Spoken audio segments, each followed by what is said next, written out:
హృదయంలో చిరస్మరణీయురాలైన తులసి కల్పయ్యగా రాజకీయాల్లో విప్లవాన్ని సృష్టించింది. ఆమె జీవితం ఒక గొప్ప కథ. ఆమె సంకల్పం, సహనం మరియు నాయకత్వం ప్రతి ఒక్కరికి ప్రేరణగా నిలిచింది. ఐరన్ లేడీగా అంగీకరించబడి ఆమె తన అగ్ర నేతృత్వంలో ప్రజలందరి జీవితాలను మార్చింది. అది పరాశక్తిగా ఆమె ప్రతిఫలించే శక్తి. ప్రజల కోసం చేసిన పోరాటంలో అఖిల భారతీయ రాజకీయాల్లో తనదైన సత్తా చాటింది. జయలలిత జయరాం ఈ కథలో ప్రతి మలుపు మన ఆత్మలను ప్రేరేపించి శక్తి కలిగి ఉంటుంది. ఈ ప్రయాణంలో ఏం జరిగిందో చూడండి.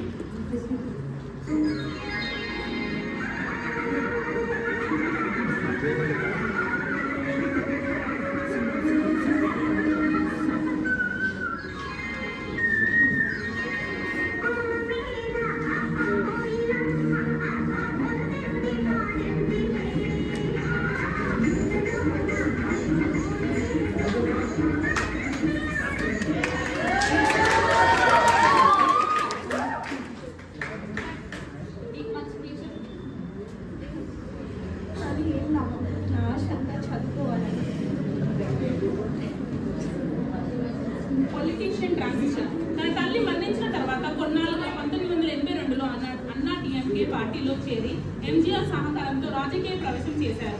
ఎంజీఆర్ మరణం తర్వాత పార్టీ బాధ్యతలు స్వీకరించారు. 1989లో తమిళనాడు అసెంబ్లీలో జరిగిన సంఘటన. నువ్వు ఒక సినిమా నటివి, నీకేం తెలుసు రాజకీయాల గురించి? మీ నీచమైన రాజకీయాలు నాకు రావు. ప్రజలను ఎలా పాలిస్తున్నారు మీరు? వాళ్ళ డబ్బులు దొంగలిస్తూ వాళ్ళనే మీరు తింటున్నారు. వాళ్ళ కడుపు మాడుస్తూ, అలానే మా ఫోన్లు ట్యాప్ చేస్తూ మా వ్యవహారాల్లో జోక్యం చేసుకుంటారు. ఇదే మీ ప్రజాస్వామ్యమా? కాదు. ఈ డ్రామా ఇక్కడ కాదు, సినిమాలో చూపించు.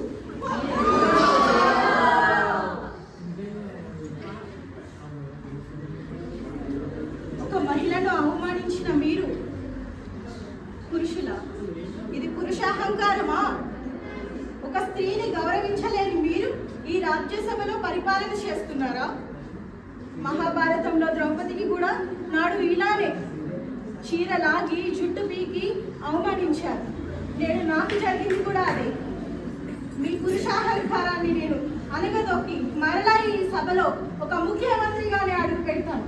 అంతవరకు నా నీడ కూడా ఇక్కడ తాకదు. 1991లో తొలిసారిగా జయలలిత తమిళనాడు ముఖ్యమంత్రిగా బాధ్యత స్వీకరించారు. అఖిల భారత అన్నా ద్రవిడ మున్నేట పార్టీ నేతగా ఆమె ప్రభుత్వ విధానాలు, సంక్షేమ పథకాలు, మౌలిక సదుపాయాలు అభివృద్ధి కోసం చేసిన ప్రయత్నాలు ముఖ్యంగా గుర్తించబడ్డాయి. తన కీలక నాయకత్వంలో అమ్మ అని అందరి చేత పిలువబడింది.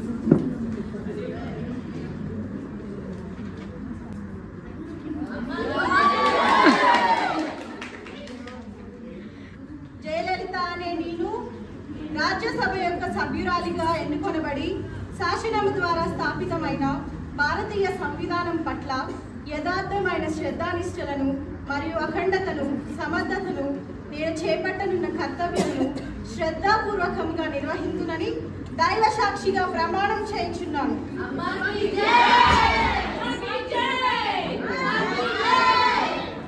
నేను ఒక నటిగా నా జీవితాన్ని ప్రారంభించి నేడు మీ అందరి మన్ననలు ఆదుకొని ఇంత స్థాయికి వచ్చాను. దానికి కారణం మీరు నా పైన ఉంచిన నమ్మకం, నా పైన చూపిన ప్రేమ. దీనిని ఇలానే ముందుకు సాగిస్తాను. మనమందరం కలిసి నడుద్దాం, మన రాష్ట్రాన్ని అభివృద్ధి చేద్దాం. జయలలిత ముఖ్యమంత్రి కావడంతో ఆమె అనేక సంక్షేమ పథకాలను ప్రవేశపెట్టారు. ఇవి ప్రజల అభివృద్ధికి, పేదవారికి మరియు సాంఘికంగా వెనుకబడిన మార్గాలకు సంబంధించినవి. వాటి గురించి ఇప్పుడు చూద్దాం.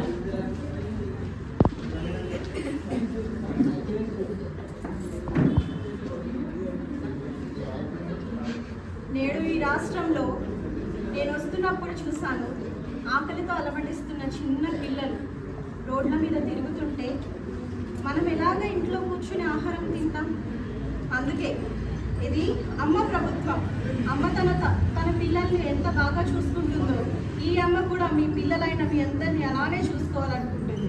అందుకే ₹1 నేను న్యూట్రిషియస్ ఫుడ్ అనేది మీ అందరికీ పెడతానని చెప్తున్నాను. అలాగే అమ్మ కాకుండా నిరక్షరాస్యతను మన రాష్ట్రంలో తొలగిద్దామా?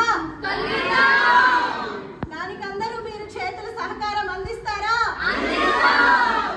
మన రాష్ట్రంలో చదువుకోని పౌరుడు అంటూ ఉండకూడదు. అది మన దేశానికి రాష్ట్రానికి ఎంతో గర్వకారణం. అందుకే నేడు ఈ ఉచిత బట్టలు మరియు పుస్తకాల పంపిణీ, ల్యాప్టాప్ పంపిణీ జరుగుతుంది. సంతోషంగా బడికి వెళ్ళి చదువుకోగలుగుతానమ్మా. థ్యాంక్ యూ అమ్మా. అమ్మ బేబీ కిట్, అమ్మ food relief camp, flood relief camp, అమ్మ మ్యారేజ్ స్కీమ్, అమ్మ పెన్షన్ స్కీమ్, ఇలా ఎన్నో పథకాల ద్వారా ప్రజలకు తాను నిరంతరం సేవలు అందించేవారు. తన జీవితం సినిమా మొదలైన ప్రజల సేవలతో ముగిసింది.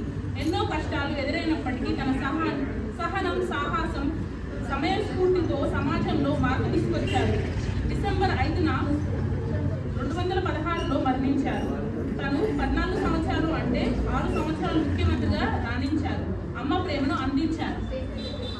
నేను మరింత శక్తితో, మరింత బలంతో మరలా ముఖ్యమంత్రిగా వస్తాను. మనమందరం ఈ రాష్ట్ర అభివృద్ధిని ఇంకా ముందుకు సాగిద్దామా?